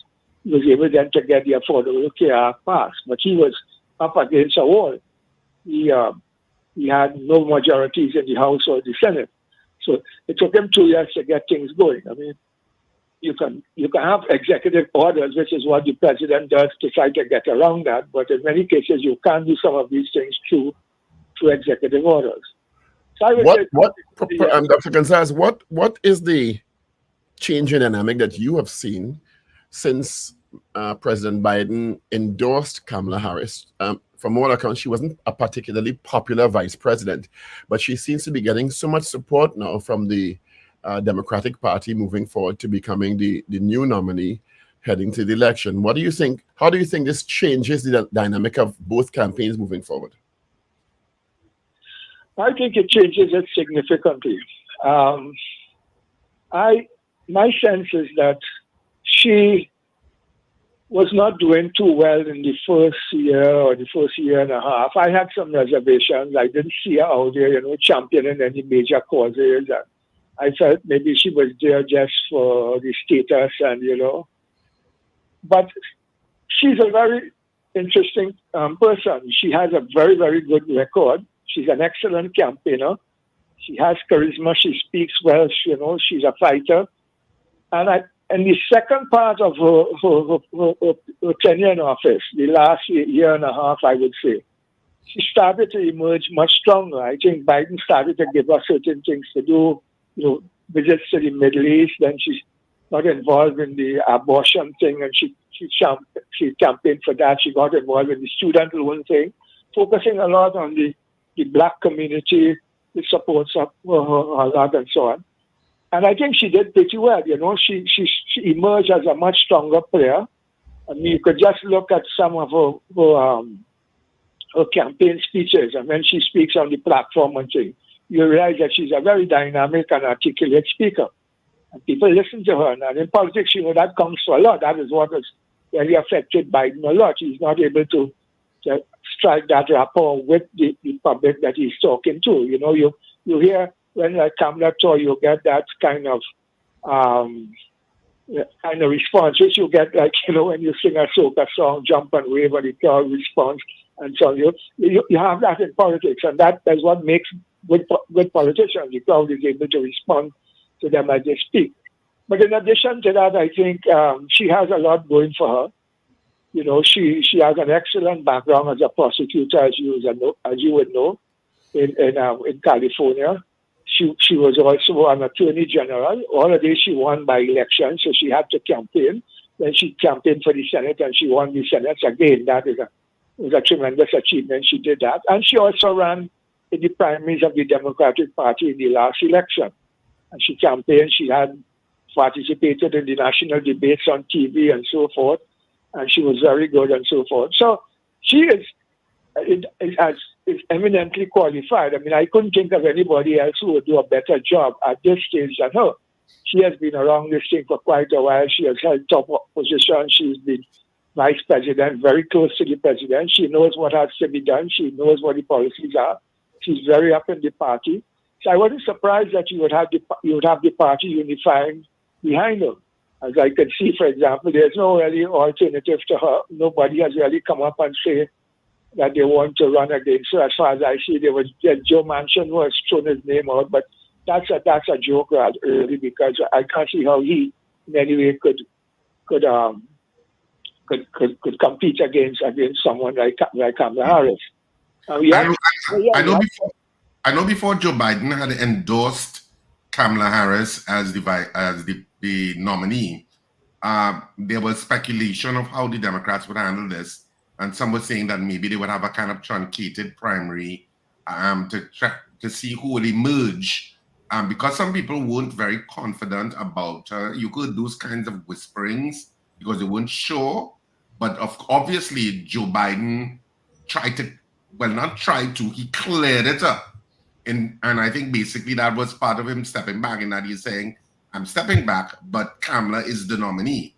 And he cleared the way for that kind of seamless transition, which I think probably was the best move he made in terms of that passing the torch, so to speak, so that there was no argument. It was, look, I'm giving you the pathway. This is the pathway. Coalesce behind the pathway that I've identified. Is that how you saw it? Or do you think that there were some people who were itching to get at the possibility of being the nominee? Because you always have people ambitious. Yes, yeah. I tend to agree basically with that perspective. I think his endorsement made a big difference, and the way he went about it, in presenting her and everything like that.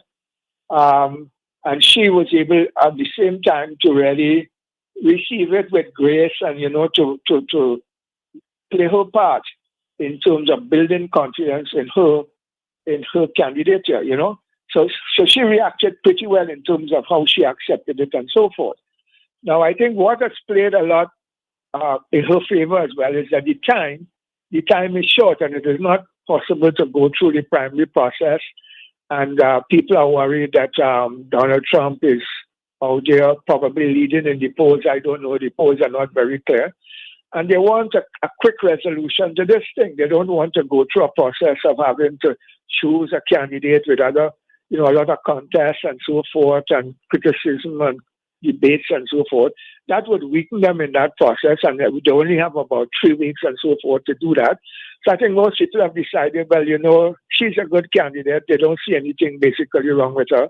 She continues what Biden is doing, so they might as well rally behind her. So what we saw there is that a lot of the potential candidates, people like Shapiro, people like Whitmer from Michigan, Ron Cooper, and so forth. A lot of them we were talking about. Yeah, they decided, look, it doesn't make sense to challenge her in these circumstances, and that they should probably wait it to him. And they decided to rally around her very quickly. So in a short space of time, as a matter of fact, within hours, within a day or two, you find that the party began to rally around her. And all those who were probably thinking of running, they just decided that it didn't make sense and they would rally around her. So that has worked out pretty well for them.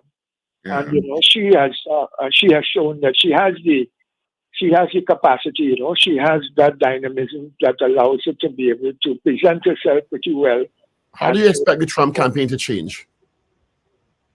Well, I think Trump has some problems because he didn't really cater for this.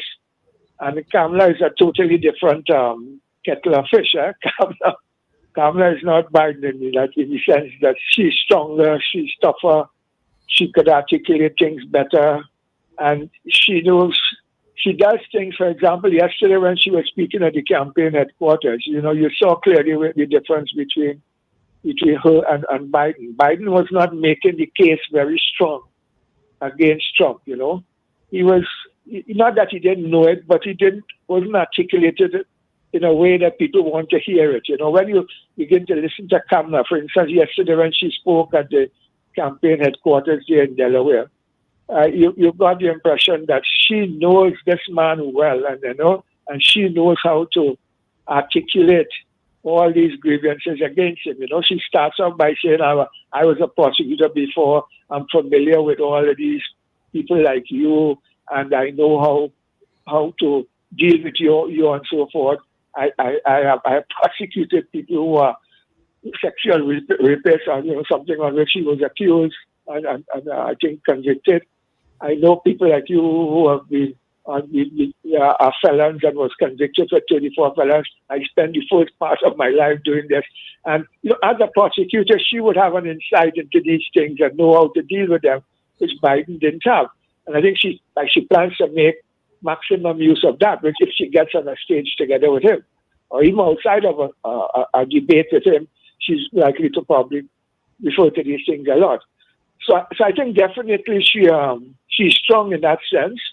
And she also is very familiar with all that the Trump party is doing, their policies and so on. She knows the Project 2025 a lot, all that is in it, all that she sees as being dangerous to American civil rights and to women's rights and the future of American society. So again, yeah, she's strong and she could articulate that. And, you know, as I said, when she articulates it, she gets a crowd response. So almost every word that comes out of her mouth, you find a very, very positive reaction and people very much in support of what she says.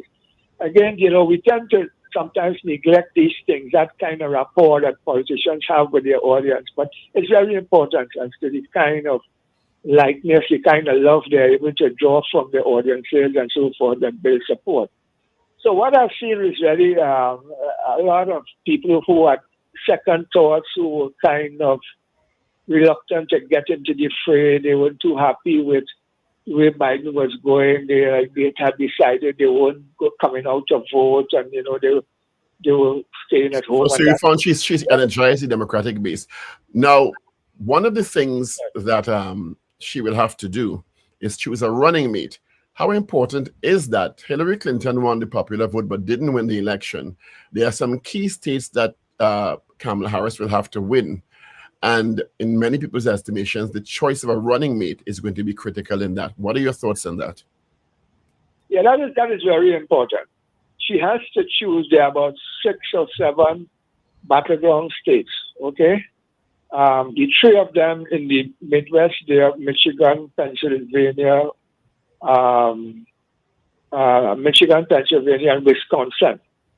Those are 3 very, very critical. Ohio, well, not so much Ohio, but then you have others, of course, like Arizona, Nevada, and Georgia.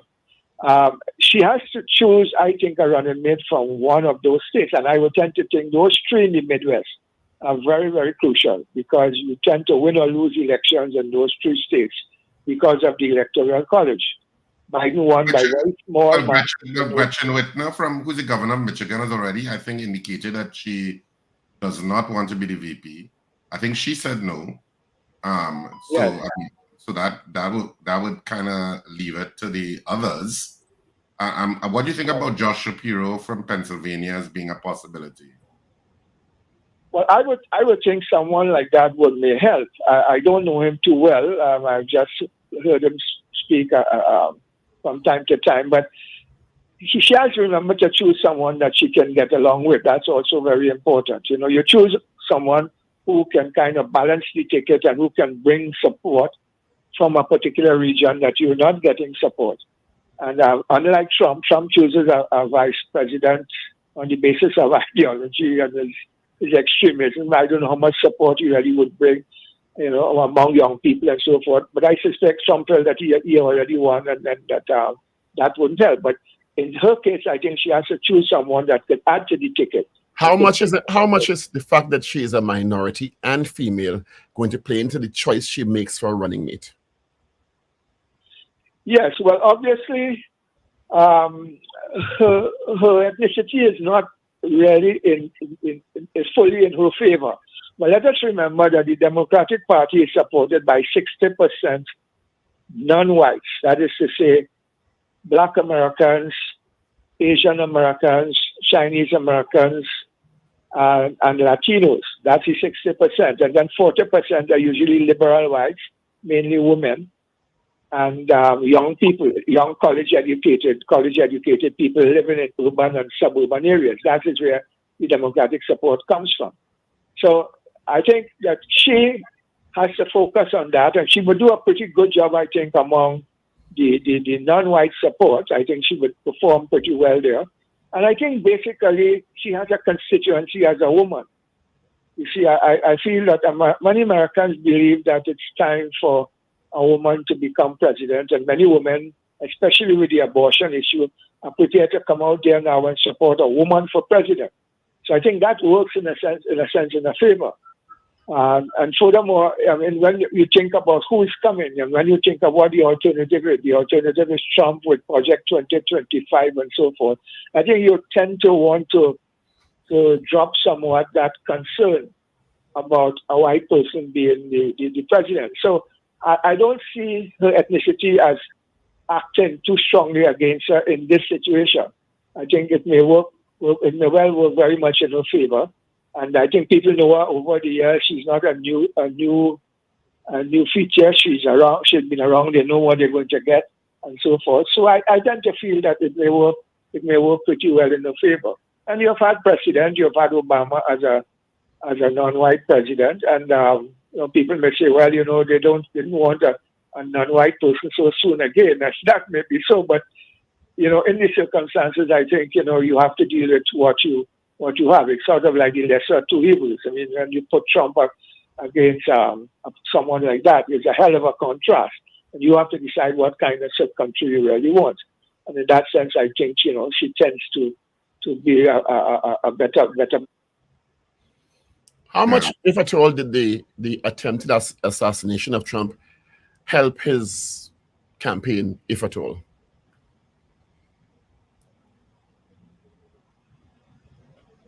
Doc? Dr. Gonzalez? Did we lose him, Steve? Of course. Oh, God, Steve again. Lord, mama. You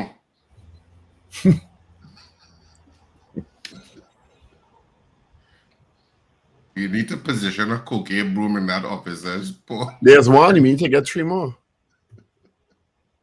We have Lucy up in the back of the studio and 2 cocaine brooms. So we need to get 1 more. The beat his chair.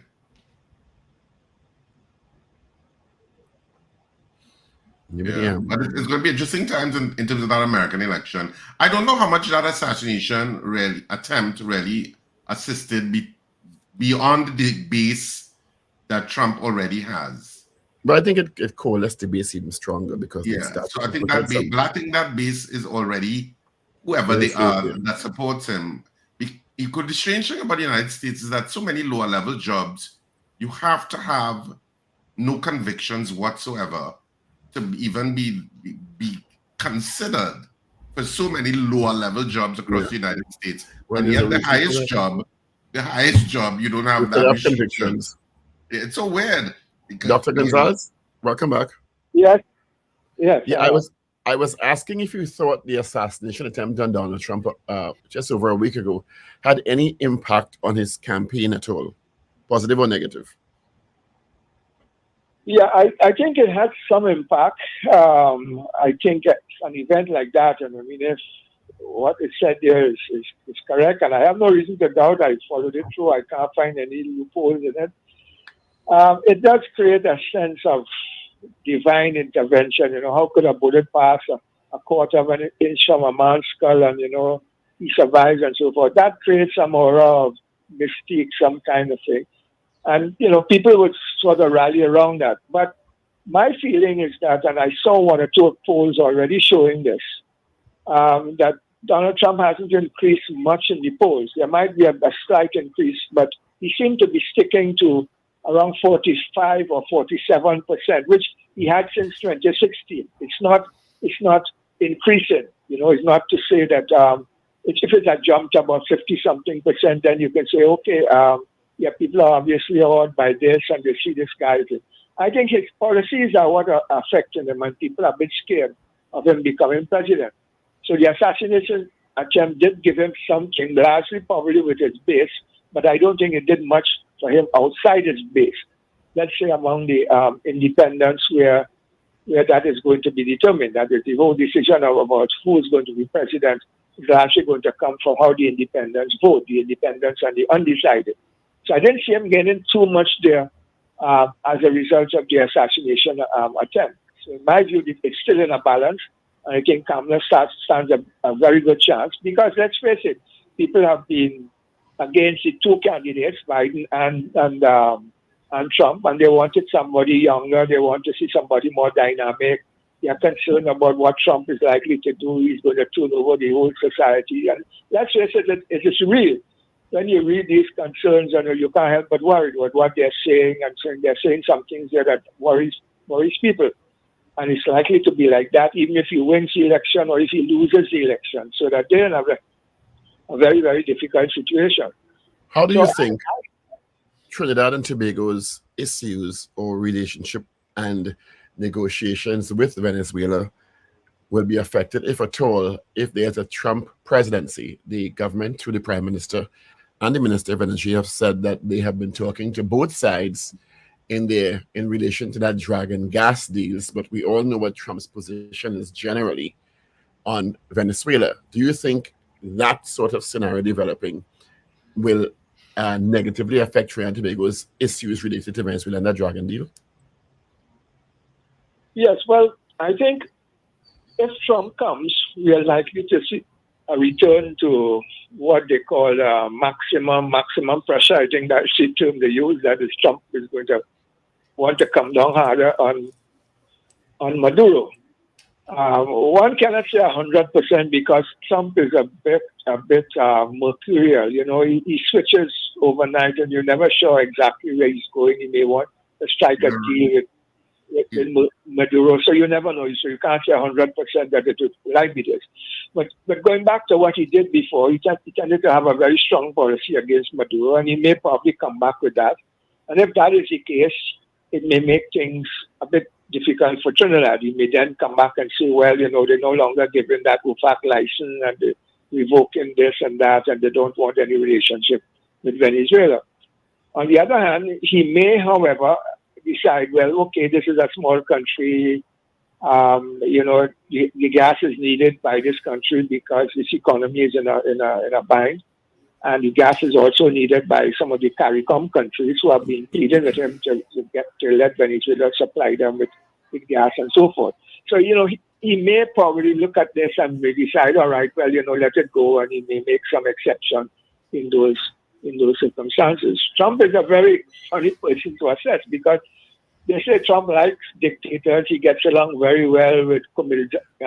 Well, I was going to ask that. Trump seems to be, or he says anyway, that he's had some relationship with Putin. Russia has some relationship with Venezuela. How does that enter into the geopolitics of the whole situation? Well, that is it. That is what we're trying to assess, because you deal with someone that is hard to predict. I mean, traditional American policy is, okay, you go against someone like Maduro because he doesn't want to have free and fair elections and so forth, and you impose the sanctions on him. And this is what he did when he was there. But as I said, you know, Trump is strange. He gets along well with these dictators. He seems to like them, and you never know. For example, Russia may probably negotiate with him if he strikes up a bargain with Russia. And I tend to feel that he has a different foreign policy, a totally different foreign policy orientation than what Biden practices. I think he wants to draw Russia away from China. And he wants to strike a deal with Russia in such a way as to unite with Russia to go against China. China seems to be his main target. So in that kind of scenario, you can well see probably they're making some deal. Russia may probably be able to strike something for Venezuela and be able to get them to lift the sanctions or modify them or ease them or something, you know. So it's very difficult to predict, you know, that dragon gas, you know, dealing with Venezuela, with all that is in Venezuela and all that is outside Venezuela. It's a hell of a geopolitical situation to assess. You really don't know where things are likely to go. You just have to do them step by step and hope that they make control and see what happens down the line, but you can't really predict anything.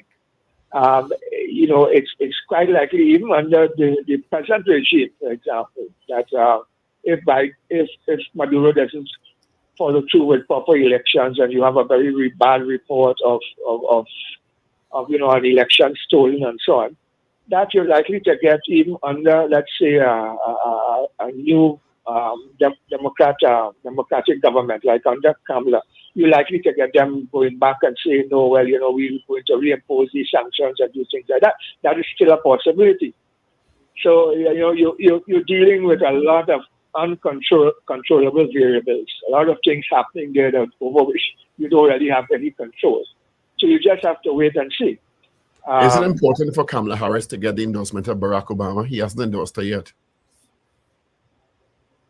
Yes, well, I think he will. I think it's just a matter of time. I think he's just waiting because, I mean, I saw yesterday where Hakeem Jeffries is going to have a meeting. He's waiting to have a meeting with the rest of the House, as he's the Democratic chairman of the Democratic Democratic candidates in the House. So he has to wait and consult them, consult their caucus and talk to them before he can make a pronouncement about who he supports. But I don't see a problem with Obama. I think Obama is just waiting, to see, and then he's come around. But they're almost already ready with Nancy Pelosi supporting yesterday. And the way Hakim Jeffries spoke yesterday, it seemed to me just a matter of time. You're trying to indicate that, look, I have to meet with all the Democratic persons in the House, and it's not easy for me to stand up here and make a pronouncement really without talking to them. I have to talk to them first and hear what they say. But I don't anticipate much of a problem. You can see from all the support pouring in from the various members, the individuals, and so forth, that at this stage it's very difficult to reject Kamala. So I don't see any difficulty there. But finally, what of Joe Biden's last? It's until January, but the election is in November, early November. What can he accomplish in the next couple of months? 6 months. Well, he still has to deal with the Palestinian question. That is still hanging there. They have come to some broad agreement, but to get it to be finally accepted and implemented is taking some time. And I think he has to see if he could get it fully implemented now. There's no doubt that one needs immediately an agreement on this question. People are being killed daily, and Israel is basically out of control. So that the Democratic Party is suffering as a result of that, because a lot of the pro-Palestinian people in the United States, a lot of them are not very anxious to vote Democrat because of what is happening there. And here again, Kamala may bring not a different perspective, but she may bring a little more sympathy. Because one has to realize that even though you may be against Biden, or you may even be against the Democratic Party, the Republican Party is worse. Trump is worse. Trump is much more pro-Israel than the Democrats. If Trump comes in there, it's going to even get worse. So I think, in a sense, people have to make a kind of judgment of which is the lesser of two evils. And that is we're likely probably to see much more of that when Kamala comes. I think they may come around much more to that. But as you were asking, Trump has, Biden still has some other things that he may wish to want to look at. It's hard for him to change much given the nature of the House. He doesn't have a majority in the House, and he has a very, very slim majority in the Senate. So in those circumstances, unless you get some kind of consensus, you cannot change much. We saw, for example, on immigration where he wanted to do some things. And he tried to get a bipartisan bill, which in fact he did negotiate a draft.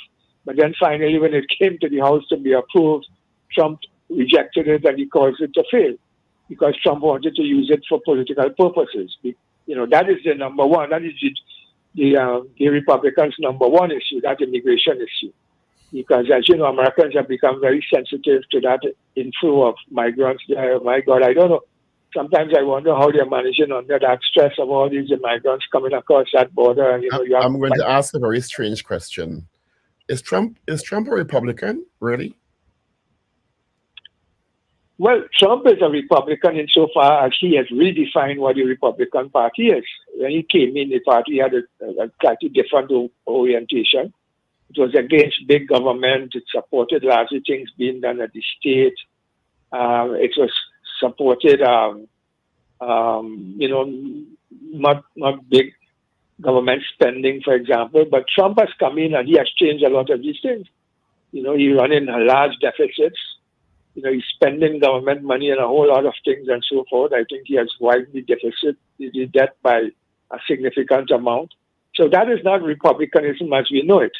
Plus, he's talking on things there all on immigration. They always had a stronger policy on immigration, but he has gone even further on that. And then he's incorporated a lot of the extreme elements in the United States, a lot of the right-wing extremist groups in the party, and saying a lot of things about civil rights, about minorities and things like that, which the party of Lincoln that freed the slaves were never in that area. You know, it shows you how politics have shifted. I remember, of course, in the old days, the Democratic Party was more pro-slavery party than the Republican Party. So if I said the Republican Party is an opportunity for Trump more than Trump being a part of it, would you agree or disagree with that? Yes, it provided an opportunity for him because he had a different orientation, and you know, Trump is an individual who sees politics in terms of his personality and his individualism. So that he wanted to orient politics in that direction, and he went that way, and he took the party, he became popular. You know, his appeal to all of these extremist groups, and they followed him, and he's able to use them to boost his support. He was able to swing the Democratic base towards him. And remember, it wasn't too difficult to do that because we all know that they're very much against the establishment. They look at the Washington clique as an establishment that is oppressing them, and all the college-educated people in urban cities are people who take the amenities of the state and who don't leave them much. A lot of them are largely rural people. And a lot of them are against immigration. They believe immigrants are coming in and taking over their small towns, and just now there might be a minority in that situation and so forth. So he exploited that, you know, and he exploited that very fully. Yeah, we see that in other parts of the world. We see that in Europe. You know, the same sort of thing, anti-immigration thing. It was part of the Brexit thing in the UK. We see it in Hungary. We see it in other parts of Europe. It's there. People are scared of immigrants coming, and they want stronger measures from the government. And he has exploited that fully, you know, with the idea of building the wall and sending back immigrants. Now he's talking about mass deportations of immigrants, about 11 or 12 million immigrants in the United States. He seems to be planning to go and round them up, put in probably the military to go out there and round them up and so forth and send them back across the border and so on. So, you know, that kind of thing appeals a lot to that group of people. They want America to remain as it is, and they don't want to change. And, you know, they see themselves being pushed around and pushed out by a lot of these immigrants. So I wasn't surprised that he would get that kind of support. AKA Make America Great Again. Dr. Gonzalez, this has been quite an interesting conversation. I have one question for you, Dr. Gonzalez. Venezuelan elections I'm bringing it closer home. Venezuelan elections is carded for Sunday. Do you think it will be fair? Good question. Good question.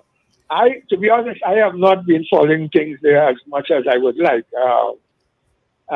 He did make some concessions to the elections. I think he's bringing in some observers, I think probably from the UN. And I think he has had some reforms in the Electoral Council, which gives the impression that the elections could be free and fair. Now, the participants, he didn't allow all who wanted to participate. You know, Machado, for example, she was not allowed to participate. And I think people look at that as being a way of trying to control the elections. But some people say, however, the opposition seems to be coalescing around another candidate and that they are going to vote for him, and that some say, the polls are showing that he's winning. He has more votes than Maduro. So we have to wait and see. I don't think Maduro is going to come out very easily. So, you know, there's likely to be some things there that are difficult to explain. I don't know what is going to be considered acceptable. You see, a lot will depend on what the voters say and what the UN observers say. If people come out and say, well, there were a few problems here, you know, but they were not that serious to cause an overturn of the election. And if the result comes out to be very close, with Maduro winning just by a little 1% or 2%, people might say, well, you know, the election was relatively free and fair, and that the obstacles weren't really that much, and therefore we could live with that. So in that sense, they may say, all right, well, you know, forget that, let's press on, and, you know, they may allow him to get away with it. So it's very difficult to say. I am not on the ground there to say really who's been allowed to vote and whether who's cheating or who's not cheating and so forth. But I would tend to feel that he's not going to come out without a fight, and you know, it's going to be hard to win. And you know, a lot will depend on the kind of reaction you get from the population after the election. Yeah. If after the election you find a lot of protests start and people say, no, we can't see how you won this election, we voted for this candidate, he could run into some trouble. But we'll have to wait and see what happens there. You know, it's difficult to make a prediction, yes. All right. Dr. Gonzalez, thank you so much for being on the Power Breakfast Show with us on Power 102 Digital. Thank you so much. Yes, it's been my pleasure, yes. All right. All the best to you. All the best to you. Thank you. All right. Of course, that was international expert, relations expert, Dr. Anthony Gonzalez. Gentlemen, this is we're going to wrap it up for this great day. Be safe.